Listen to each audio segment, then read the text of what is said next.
दोस्तों, लॉर्ड्स में भारत और इंग्लैंड के बीच तीसरे टेस्ट के दूसरे दिन एक ऐसा विवाद हुआ जिसने हर भारतीय फैन का खून खौलने पर मजबूर कर दिया। भारतीय बल्लेबाज करुण नायर के साथ ऐसी बेईमानी हुई कि न सिर्फ अंपायर बल्कि इंग्लैंड के दिग्गज खिलाड़ी जो रूट भी इस विवाद में घिर गए। करुण नायर, जो अपनी पारी को मजबूती से संभाल रहे थे, को एक गलत फैसले की वजह से पवेलियन लौटना पड़ा। आइए आपको इस घटना की पूरी कहानी और करुण नायर के गुस्से भरे बयान के बारे में बताते हैं। वीडियो को अंत तक देखें और अगर आपको लगता है कि करुण नायर के साथ नाइंसाफी हुई तो 400 लाइक्स का टारगेट जरूर पूरा करें। कमेंट में बताएं, क्या यह फैसला सही था या गलत। दूसरे दिन का खेल शुरू हुआ जब इंग्लैंड ने पहली पारी में 387 रन बनाए थे और भारत ने बल्लेबाजी शुरू की। भारत की शुरुआत अच्छी नहीं रही। यशस्वी जायसवाल पहले ओवर में क्रिस वॉक्स की गेंद पर 3 चौके जड़ने के बाद जोफ्रा आर्चर की 145 किलोमीटर प्रति घंटा की रफ्तार वाली गेंद पर दूसरी स्लिप में हैरी ब्रूक को कैच दे बैठे। जायसवाल ने 8 गेंदों पर 13 रन बनाए, जिसमें 3 चौके शामिल थे। भारत का स्कोर 13 रन पर 1 विकेट था। इसके बाद केएल राहुल और करुण नायर ने पारी को संभाला। दोनों ने संयम के साथ बल्लेबाजी की और 50 रनों की साझेदारी पूरी की। टी ब्रेक तक भारत का स्कोर 44 रन पर 1 विकेट था। दूसरे सत्र में राहुल और नायर ने शानदार बल्लेबाजी जारी रखी। नायर ने खराब गेंदों पर ड्राइव और कट शॉट्स खेले, जबकि राहुल ने तकनीकी रूप से सधी हुई बल्लेबाजी की। दोनों ने मिलकर भारत का स्कोर 74 रन तक पहुंचाया। लेकिन तभी 21वें ओवर में एक ऐसा पल आया जिसने पूरे मैच का माहौल बदल दिया। बेन स्टोक्स गेंदबाजी कर रहे थे और स्लिप में जो रूट तैनात थे। इस ओवर की दूसरी गेंद पर नायर ने बैकफुट पर जाकर डिफेंड करने की कोशिश की। गेंद उनके बल्ले का मोटा किनारा लेकर स्लिप की ओर गई। जो रूट ने नीचे झुककर अपने उल्टे हाथ से कैच पकड़ने की कोशिश की, लेकिन गेंद उनके हाथों में आने से पहले जमीन को छू गई। मैदानी अंपायर ने फैसला थर्ड अंपायर को भेजा।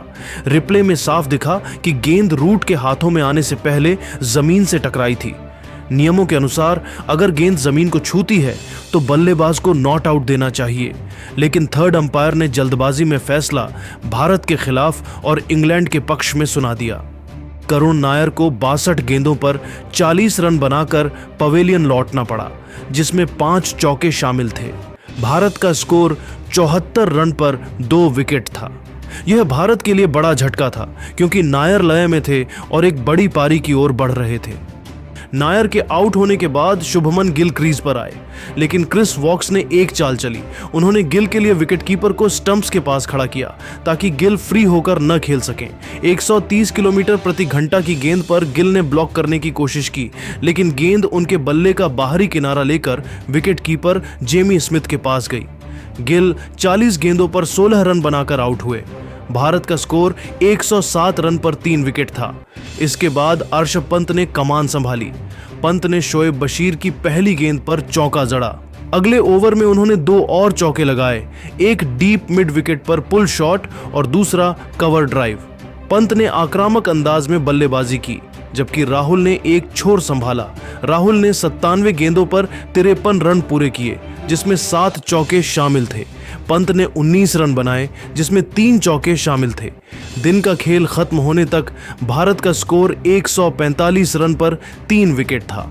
लेकिन दोस्तों, मैच के बाद करुण नायर ने अपने बयान में अंपायर और इंग्लैंड की टीम पर जमकर भड़ास निकाली। उन्होंने कहा, यह पूरी तरह से गलत फैसला था। रिप्ले में साफ दिख रहा था कि गेंद जमीन को छू गई थी।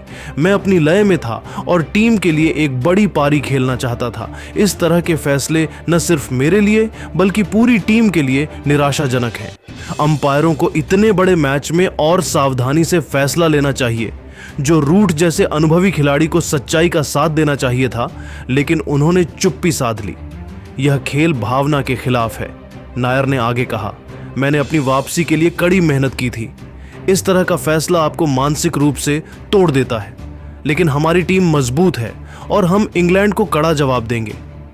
उनके इस बयान ने सोशल मीडिया पर तहलका मचा दिया और भारतीय फैंस ने इस फैसले को बेईमानी करार दिया। कप्तान शुभमन गिल और कोच गौतम गंभीर भी इस फैसले से नाराज दिखे। करुण नायर के साथ हुए इस विवाद ने दिन के खेल में एक कड़वा स्वाद छोड़ दिया। उनकी 40 रनों की पारी और गुस्से भरा बयान इस बात का सबूत है कि वह इस फैसले से कितने आहत हैं। क्या भारत इस झटके से उभरकर इंग्लैंड पर दबाव बनाएगा?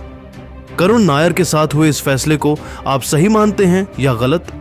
कमेंट में अपनी राय जरूर बताएं और इस वीडियो को लाइक शेयर करें।